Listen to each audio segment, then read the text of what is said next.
मजाक मजाक में तो हम लोग कह देते हैं justice is a joke in India, पर जो लोग कोर्ट कचहरी के चक्कर काटते रहते हैं उनको पता है कि ये जिंदगी बर्बाद कर देने वाला सिस्टम है।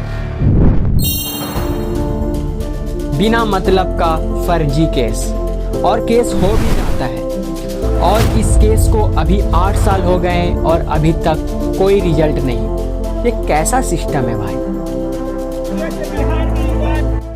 स्टूडेंट पे लाठियां चलाई जा रही है।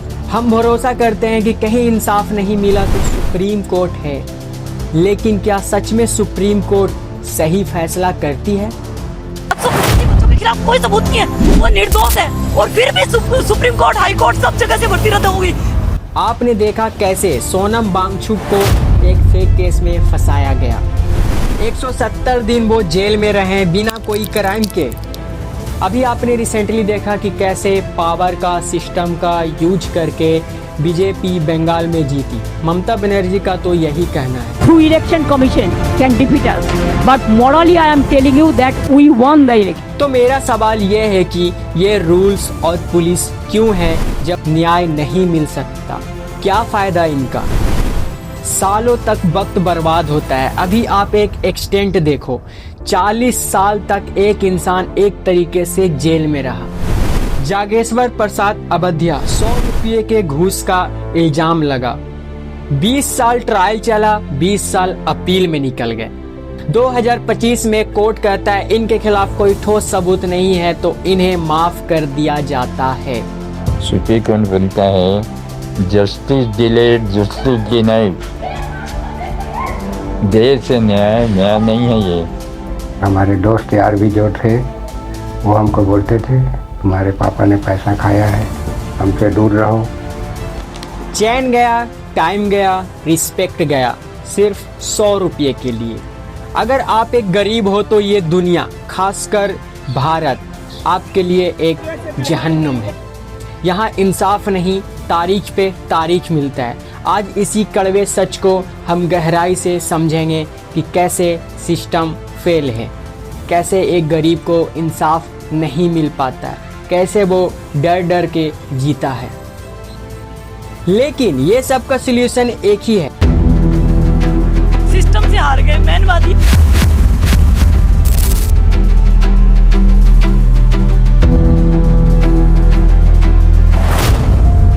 तो सच के साथ स्वागत है आपका। जो प्रशासन है वो हम सब के मदद के लिए है, ये सिर्फ किताबों में लिखी हुई है।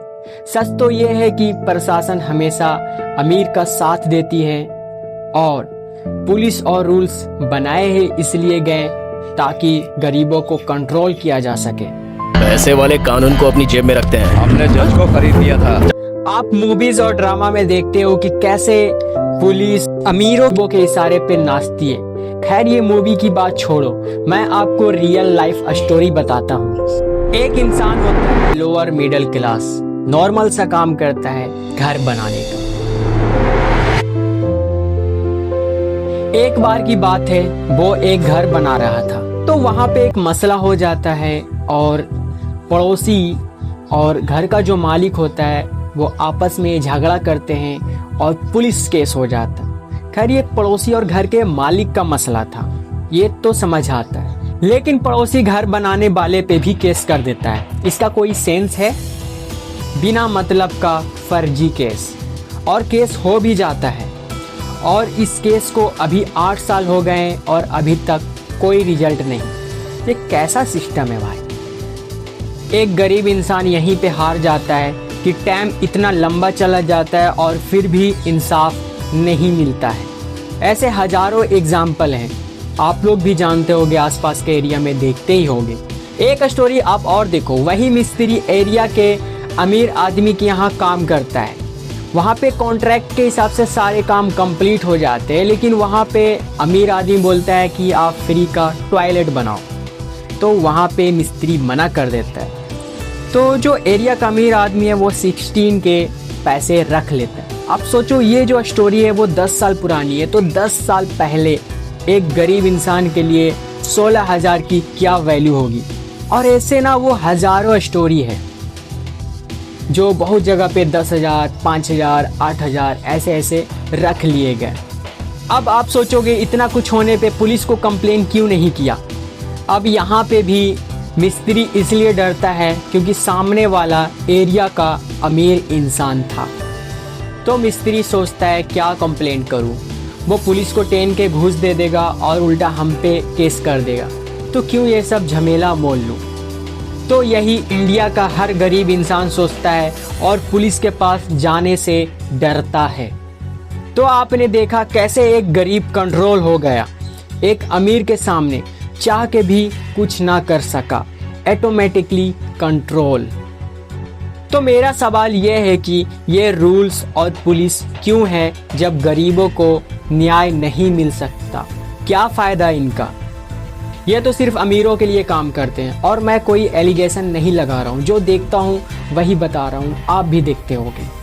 बहुत सारे पुलिस वाले ईमानदार भी होते हैं, लेकिन ईमानदार लोगों के साथ क्या होता है वो आपको बेटर पता है। पुलिस तो हमारे मदद के लिए होती है ना, फिर हमें देखकर डर क्यों लगता है।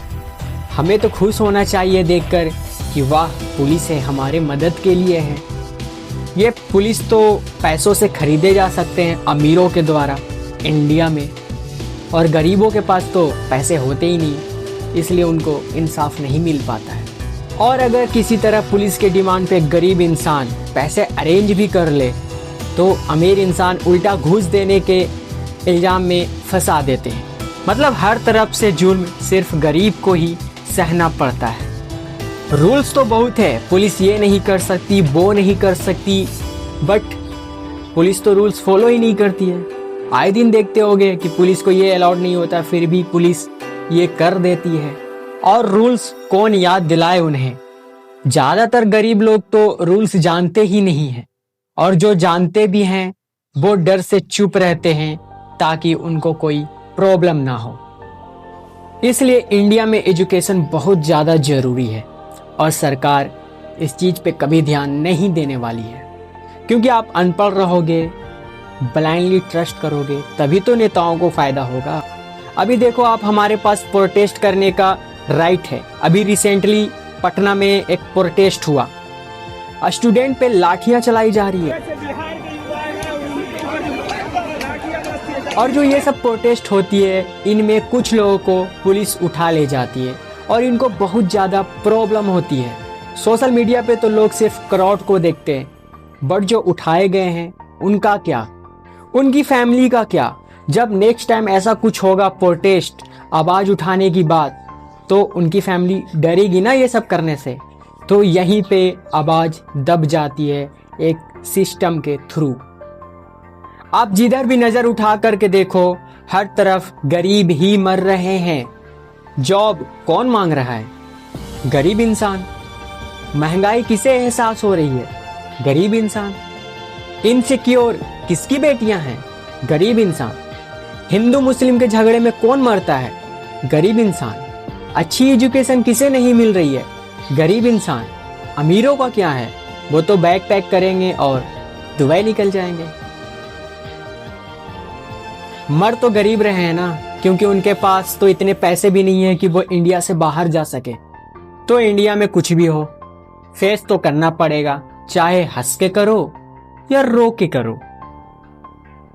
लेकिन इनको भी सही सजा मिल रही है, क्योंकि ये यूनाइटेड नहीं है। धर्म के नाम पे आपस में ही लड़ते रहते हैं, मरते रहते हैं।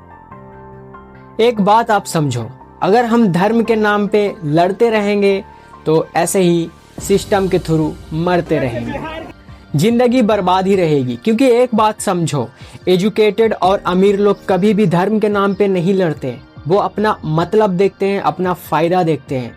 सामने वाला कोई भी धर्म का हो, कोई फर्क नहीं पड़ता है। अभी आपने रिसेंटली देखा कि कैसे पावर का, सिस्टम का यूज करके बीजेपी बंगाल में जीती। ममता बनर्जी का तो यही कहना है कि इलेक्शन कमीशन का गलत यूज हुआ है। Also, I want to say that we didn't lose the election. It is their forceful attempt to defeat us. Officially, they may through election commission can defeat us, but morally. आप मेरे इस video में देख सकते हो, इसका link मैं description में दे दूंगा, वहाँ पे डिटेल्स में बताया गया है। मोरल ऑफ द स्टोरी देख के तो यही पता चलता है कि ये जो नियम कानून है वो अपने से गरीब के लिए है। अगर आपके सामने भी कोई गरीब है और कुछ प्रॉब्लम आए तो हो सकता है कि आप भी धमकी दो कि मैं पुलिस में डलवा दूंगा, ये करूंगा, वो करूंगा, क्योंकि आपके पास पैसे होंगे, नॉलेज होगा और पावर होगा।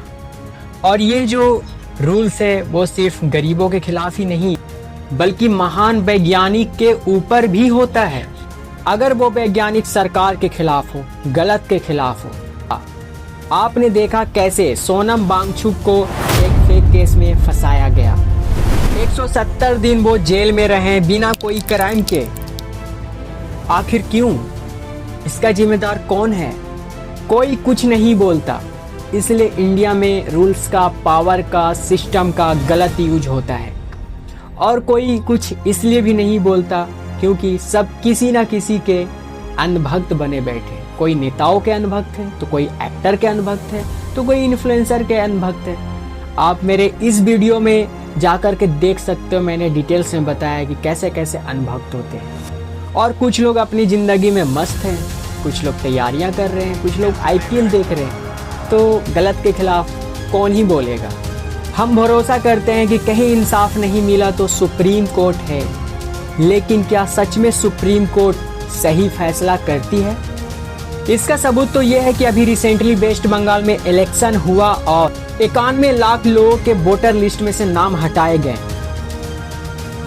27 लाख लोगों ने अपील किया तो कोर्ट ने कहा अब जो होगा इलेक्शन के बाद होगा। ये कैसा इंसाफ हुआ जहां पे 91 लाख लोगों से उनका सबसे बड़ा संवैधानिक अधिकार छीन लिया गया और कोर्ट ने बोला जो होगा इलेक्शन के बाद होगा। एक और राजस्थान का केस देखो जहां पे सुप्रीम कोर्ट ने क्या कहा। राजस्थान में भी प्रोटेस्ट चल रहा है, उसी का ये रिपोर्ट है। हाँ, क्या नाम है आपका? रिंकू। क्या मुद्दा है आपका? सर जैसे कि अभी सुप्रीम कोर्ट का फैसला आया, सुप्रीम कोर्ट ने बिना सुने हमें डिसमिस कर दिया हमारे मामले को। ये पहली सरकार देख रहे हैं जो रोजगार छीन रही है। ईमानदार सर हम सिस्टम से हार गए। मेन बात ये देखो सर, राजस्थान में 17 भर्तियों में पेपर लीक हुआ था और एक है हमारा चयन बोर्ड, उसमें तो क्या करते हैं पता है, वो जो सदस्य काम करते हैं ना उसमें जिसके -2 नंबर थे ना उसको नंबर बढ़ा के वो हमारी सीट में भर के 250 नंबर कर दिए थे दूसरी भर्तियों में। और 17 भर्तियों में फर्जीवाड़ा हुआ था। सिर्फ ऐसा ही भर्ती को टारगेट किया गया। क्यों? राजनीतिक वोटों के लिए। न्यायपालिका तक को इन्होंने नहीं छोड़ा। न्यायपालिका पूर्व वगैरह से ग्रसित होकर कैसे फैसला दे सकती है? आप मुझे बताओ, न्यायपालिका ऐसा हमारे साथ कैसे कर सकती है? सीधी सीधी बात है। देखो बोलते कि जिसने कोई अपराध नहीं किया उसको सजा नहीं दे सकते। तो हमने हमारी जिंदगी में 2016 से तैयारी करी हूँ। मेरी जिंदगी के 10 साल बिना गलती के कैसे छीन लिए इन लोगों ने। और पेपर लीक हुआ उसी टाइम रद्द कर देते। लेकिन इन लोगों ने हमारे साथ इतना मेंटली टॉर्चर किया, इतना खेल खेला है। एक इन्वेस्टिगेशन ऑफिसर ने जो ADG रैंक है, जो बोलता मैं इन्वेस्टिगेशन नहीं कर सकता, उसने अपने रिपोर्ट में लिख के दिया कि 785 बच्चों के खिलाफ कोई सबूत नहीं है, वो निर्दोष है। और फिर भी सुप्रीम कोर्ट, हाई कोर्ट सब जगह से भर्ती रद्द होगी। क्यों?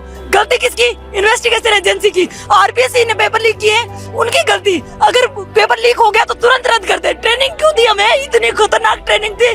2 साल तक हमने अपने आप को भूले।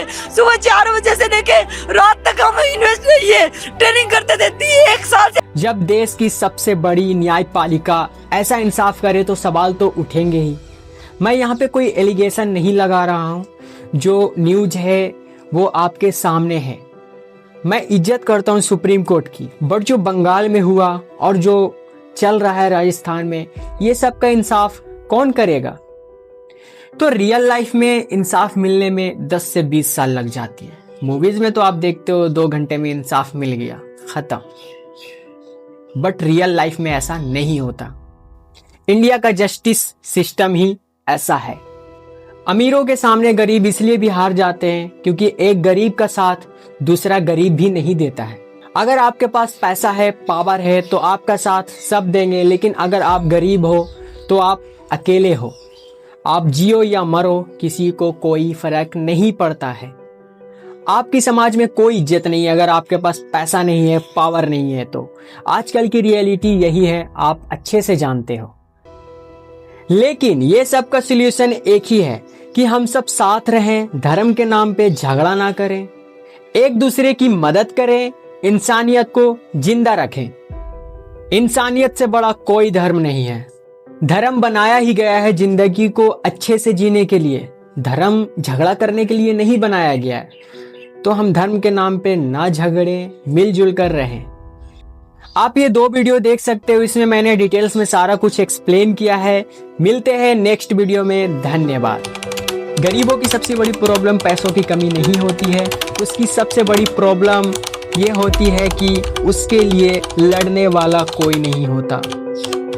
और जब कानून कमजोर को प्रोटेक्ट करना छोड़ दे, तब सिस्टम नहीं सिर्फ पावर रूल करती है।